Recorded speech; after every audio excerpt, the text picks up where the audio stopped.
Revise करूँगा अभी, और जिनको नहीं समझ आई तो वो देख भी लें, और मैं बाद में वीडियो भी शेयर कर दूँगा। अच्छा, हमने इसमें एक फॉर्म बनाया HTML फॉर्म डेटा इनपुट के लिए यूज़ होता है।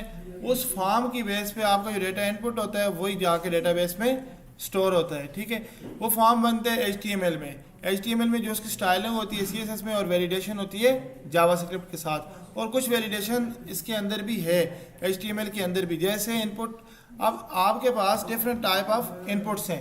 इनपुट में आपके पास आ जाता है आपका टेक्स्ट। जैसे टेक्स्ट अगर आपका इनपुट है आपका फर्स्ट नेम लास्ट नेम, और अगर आपकी ईमेल है तो इनपुट टाइप ईमेल होगी, और अगर पासवर्ड है यानी पासवर्ड आपका हिडन रहेगा। जरा मैं इसको ओपन करता हूँ, यहाँ पे ये देखें, ये हमारे पास डिफरेंट इसकी एग्जांपल्स हैं। जैसे ये फर्स्ट नेम लास्ट नेम ये टेक्स्ट होगा तो ये टेक्स्ट ही रहेगा। ठीक है, और ये जो ईमेल है इसकी डेफिनेटली टाइप थोड़ी सी डिफरेंट होगी, क्योंकि इसमें स्पेशल कैरेक्टर भी आ रहा है, और .com भी आ रहा है, टेक्स्ट भी आ रहा है, और नंबर भी हो सकता है। ठीक है, इसकी इनपुट टाइप हमारे पास ईमेल होगी। ये सारी आपके पास इनपुट्स हैं यहाँ तक। ठीक है, अब इसको ईमेल के लिए इनपुट टाइप ईमेल यूज़ करेंगे, और फ़ोन के लिए इनपुट टाइप फ़ोन यूज़ करेंगे। अब जो डिफरेंस है वो ये है, जैसे अभी इसकी इनपुट टाइप है पासवर्ड, तो अगर आप पासवर्ड एंटर करेंगे तो ये हिडन रहेगा। इसकी निस्बत अगर यहाँ पे आप टेक्स्ट एंटर करते हैं तो ये विजिबल रहेगा। ठीक है, यहाँ पे आप ईमेल एंटर करेंगे तो ये विजिबल रहेगा। अब उसके अलावा यहाँ पे हमारे पास ये एक ग्रुप है इनपुट टाइप, हमारे पास इसको बोलते हैं रेडियो में ये फीचर है कि आप किसी एक पार्टिकुलर वैल्यू को ही चूज कर सकते हैं। ठीक है, दो वैल्यूज को सेम टाइम पे चूज नहीं कर सकते। ये मैं आपको कोड में बताता हूँ कि ये कैसे पॉसिबल है। इसमें ये करना पड़ता है आपको कि ये जो वैल्यूज हैं इनका नेम सेम रखना पड़ता है। अगर इनका नेम डिफरेंट होगा तो दोनों सेम टाइम पे चूज हो जाएंगी। इनकी वैल्यू तो डेफिनेटली डिफरेंट होगी, लेकिन जो इनका नेम है वो सेम रहेगा। ठीक है, ये अब हमारे पास एक ग्रुप बन जाएगा सेम नेम के साथ। तो यानी इसको अगर मैं फीमेल चूज करूंगा तो ये मेल नहीं चूज होगा, अगर मेल चूज करूंगा तो फीमेल ऑटोमेटिकली वो ख़त्म हो जाएगा। तो इस तरह उसके बाद हमारे पास एक और इनपुट टाइप है, वो है चेक बॉक्स। ये आपको अलाउ करता है कि आपके जैसे अभी आपके हॉबीज़ हैं, मल्टीपल हॉबीज़ हो सकती हैं। अगर मल्टीपल सब्जेक्ट्स हैं या मल्टीपल इंटरेस्ट हैं आपके, तो आप चेक बॉक्स यूज़ करेंगे। चेक बॉक्स में आप मल्टीपल सिलेक्शंस कर सकते हैं। सपोज करें कि आपके पास एक लिस्ट है बहुत बड़ी, जिस चेक बॉक्स या एक इस पेज पे आप शो नहीं करवाना चाहते, तो उस केस में आपके पास आ जाता है सेलेक्ट एक ऑप्शन है जिसके अंदर आप डिफरेंट सेलेक्ट है के अंदर आप डिफरेंट ऑप्शंस रख सकते हैं। जैसे यहाँ पे कंट्री की एक लिस्ट है, तो ये लिस्ट बहुत बड़ी लिस्ट भी हो सकती है इसके अलावा। और उसके बाद उसके साथ हमारे पास डेट है। अब डेट आप यहाँ पे क्लिक करके डेट चूज कर सकते हैं। जैसे मैं ये चूज करूँ आज की डेट, तो मैं इसको ऐसे चूज कर सकता हूँ। और इसके अलावा ये जो है इसको बोलते हैं टेक्स्ट एरिया। इसका टेक्स्ट एरिया में रो और कॉलम का कॉन्सेप्ट है, वो भी हम देखते हैं। यहाँ से ये ड्रैगेबल है तो आप इसको ड्रैग कर सकते हैं। अब हम ज़रा इसको कोड में देख लेते हैं, ये कोड में हमारे पास कैसे है। इसको हम कोड में देखते हैं जाके। ये हमारे पास इसका कोड है, इसमें इनपुट टाइप टेक्स्ट है तो हमारे पास टाइप टेक्स्ट रहेगी।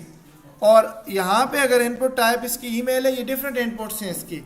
जैसे फ़ोन है आपके पास तो इसमें फ़ोन नंबर ही इंटर होगा, और वो उसको कुछ किसी तरह वैलिडेट भी करेगा कि इनपुट इसका ठीक है।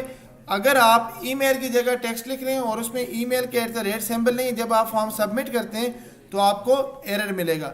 ठीक है, वो मैं आपको एक बटन ऐड करता हूँ, उसमें दिखा देता हूँ। अच्छा, यहाँ पे इसके बाद इनपुट टाइप फ़ोन है। अब इन सब में सिर्फ टाइप चेंज हो रही है, बाकी प्लेस होल्डर ये होता है जो आपको इनपुट बॉक्स में नज़र आता है। ठीक है, यहाँ पे अगर आप देखें ये इनपुट बॉक्स में आपको नज़र आ रहा है प्लेस होल्डर, ये आपका प्लेस होल्डर है। और इसको अगर मैं रिमूव करता हूँ तो इसके अंदर ये जो पहले से रिटर्न टेक्स्ट है इसको प्लेस होल्डर बोलते हैं। जब हम कुछ टेक्स्ट लिखते हैं तो ये ऑटोमेटिकली रिमूव हो जाता है। अच्छा, उसके बाद हमारे पास आ जाता है टाइप रेडियो। अब ये भी इनपुट है, इसकी टाइप रेडियो है। अब इसकी वैल्यू डिफरेंट है लेकिन इसका नेम सेम है। अगर ये नेम सेम नहीं होगा तो मल्टीपल आपके चूज होंगे, ये ग्रुप नहीं बनता। ठीक है, ग्रुप बनाने के लिए ज़रूरी है कि इनका नेम आपके पास सेम हो। और उसके बाद हमारे पास चेक बॉक्स है। चेक बॉक्स में हम मल्टीपल जो भी आप हमारे ऑप्शंस हैं हम चूज़ कर सकते हैं।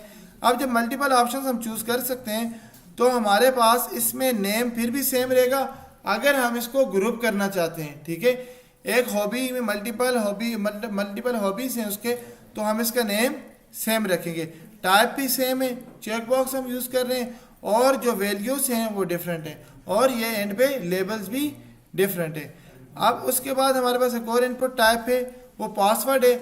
जब हम इनपुट टाइप पासवर्ड यूज़ करते हैं तो जो भी इनपुट होगी वो हिडन हो जाएगी बाय डिफ़ॉल्ट।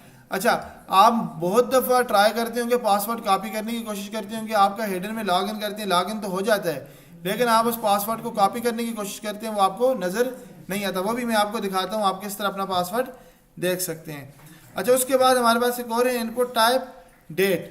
अब ये जो डेट है ये आपको डायरेक्टली डेट आपको एक कैलेंडर दे देती है, आप उससे चूज़ कर सकते हैं डेट, जो भी डेट हो।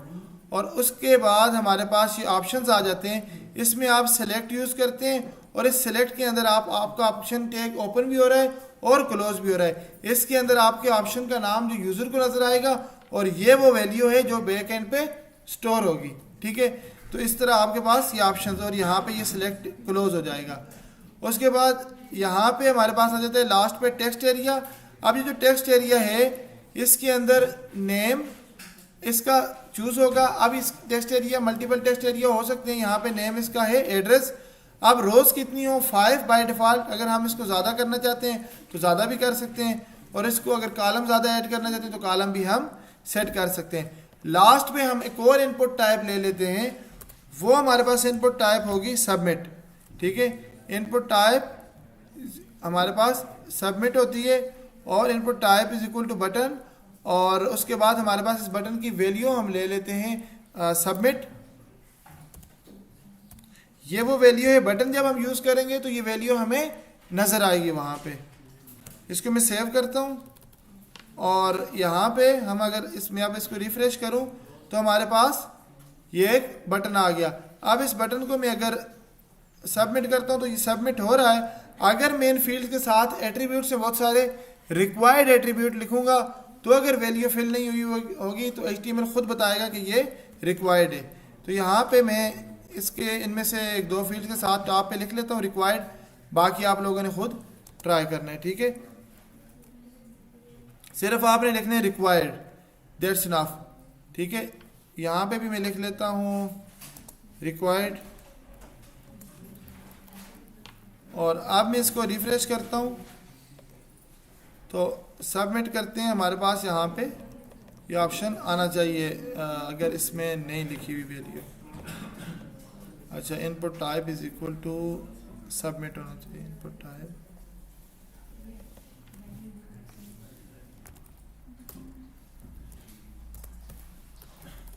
अच्छा, ये आ गया हमारे पास, रिफ्रेश करते हैं और अब ये हमारे पास ये एरर आएगा कि अगर हम इसको इसकी टाइप क्या है सबमिट, अगर इसमें कोई एरर आएगा तो हमें ये बोलेगा। अगर मैं ये एंटर करता हूँ, ठीक है, और अब दोबारा मैं एंटर करता हूँ, ये ईमेल पे मैंने लगाया था ईमेल का, अब ईमेल का मैं फॉर्मेट ठीक एंटर नहीं कर रहा तो ये क्या कह रहा है,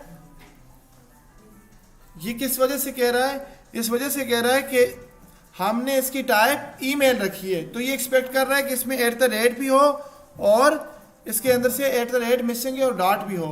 ये इसका फॉर्मेट है, इस फॉर्मेट के मुताबिक ये वर्क करेगा। अच्छा, ये कोड है आपके पास, यहाँ पे इनपुट टाइप मैंने जो एंड पे ऐड किया है, input type is equal to submit. ये सिर्फ आपने एंड पे रिक्वायर्ड लिख देना है। ठीक है।